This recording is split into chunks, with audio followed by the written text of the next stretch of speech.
Welcome to Let Me Fix This. Enjoy the video. You'll start by locking down the network and device so the stream has priority. Plug your PC or console into Ethernet when possible. If wireless, pick 5 GHz and position within one room of the router. Once done, close background apps and pause system updates because they consume upload and download bandwidth.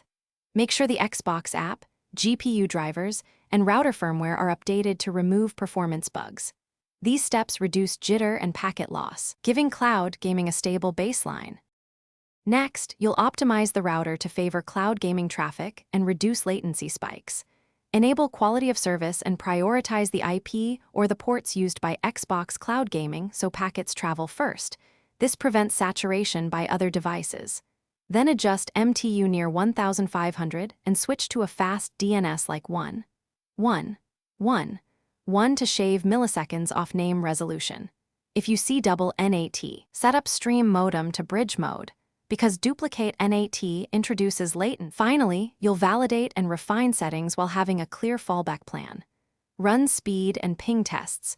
You want more than 10 Mbps and latency under roughly 50 ms to the game server. If you still get stutter, lower streaming quality in the Xbox app or try a different server region to avoid congestion. If problems continue, restart the router, test a wired USB Ethernet adapter, and contact your ISP to check for traffic shaping. These steps resolve most remaining issues quickly. Thanks for watching. If you found this helpful, don't forget to like and subscribe.